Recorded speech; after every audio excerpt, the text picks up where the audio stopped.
Hello candidates, welcome to Srivastava education point. और आज हम सीटेट का प्राइमरी सेक्शन का previous year question paper solve करने वाले हैं 2018 का।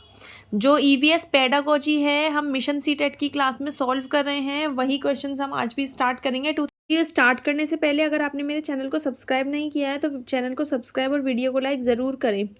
तो आइए स्टार्ट करते हैं। विद्यालय में मिड डे मील के समय के लिए कौन सा सबसे प्रासंगिक है, यानी कि मिड डे मील जो चलता है स्कूल्स में उस समय के लिए कौन सा पॉइंट जो है सबसे ज़्यादा सही है। यह ईवीएस शिक्षण अधिगम के लिए एक अच्छा शिक्षण अधिगम का अवसर है, यानी कि हम इस जो टॉपिक है उस पर बच्चों को शिक्षा दे सकते हैं, पढ़ा सकते हैं। ये एक अच्छी अपॉर्चुनिटी है।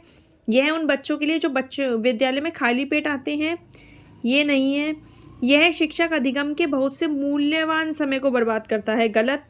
शिक्षण अधिगम के साथ इसका कोई लेना देना नहीं है, ये भी गलत है। सबसे अच्छा जो पॉइंट है, प्रासंगिक जो पॉइंट है, वो 1 है, ए। यह ईवीएस शिक्षण अधिगम के लिए एक अच्छा शिक्षण अधिगम का अवसर है। पर्यावरण अध्ययन के संदर्भ में बोझ के बिना सीखना क्या कहलाता है।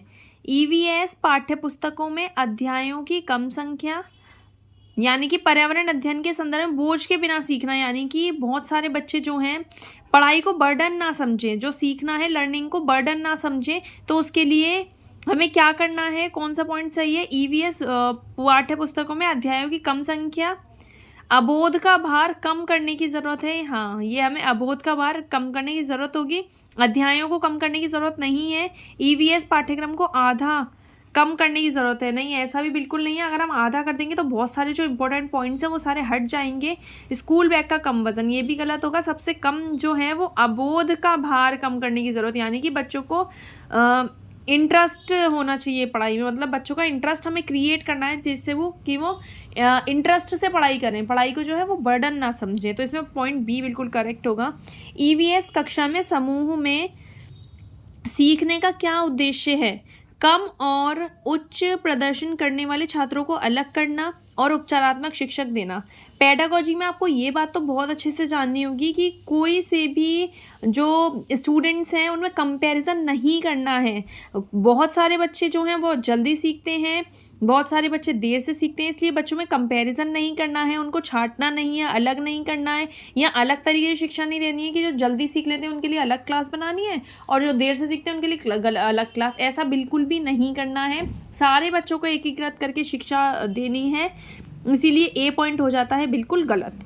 सहयोग के मूल्यों को लागू करने और एक साथ काम करने के लिए प्रत्येक बच्चे को सक्रिय रूप से भाग लेने और सीखने में सक्षम बनाना, ये पॉइंट बिल्कुल करेक्ट है, क्योंकि हमें सारे बच्चों को एक साथ काम करना सिखाना है, सहयोग के मूल्य सिखाने हैं, बच्चों को एक दूसरे की हेल्प करना भी सिखाना है, एक साथ काम कैसे करते हैं, और प्रत्येक बच्चे की सक्रिय रूप से भागीदारी होनी चाहिए, जिससे कि जो बच्चे देर से सीखते हैं या जिन बच्चों को समझ नहीं आ रहा है वो अगर इंटेलिजेंट बच्चों के साथ रहेंगे और उनके साथ सीखेंगे तो वो भी हर काम को जल्दी सीखना चाहेंगे, प्रोजेक्ट को जल्दी करना चाहेंगे। इसलिए बी वाला पॉइंट सही होगा।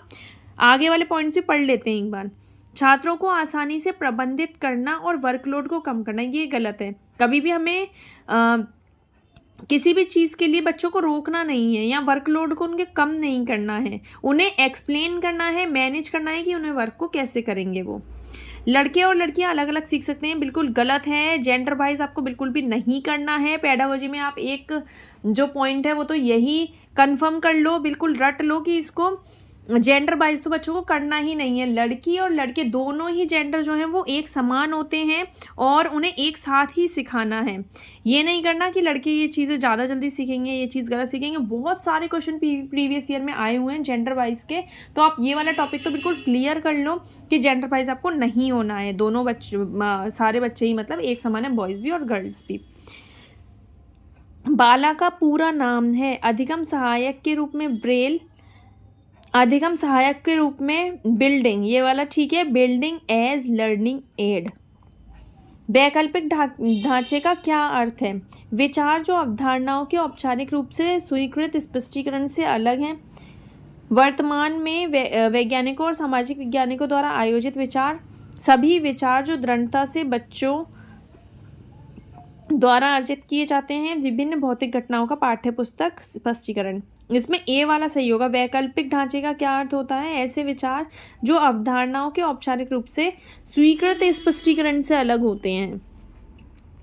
महिलाएं पुरुषों की तुलना में कमज़ोर हैं। ये अभी मैंने ये वाला पॉइंट ऊपर भी क्लियर किया है। जेंडर वाइज नहीं होना, ये नहीं बोलना है कि महिलाएं जो हैं वो पुरुषों से अलग हैं, पुरुष जो हैं वो महिलाओं से अलग हैं, या महिलाएं जो हैं वो पुरुषों की तुलना में कमज़ोर हैं।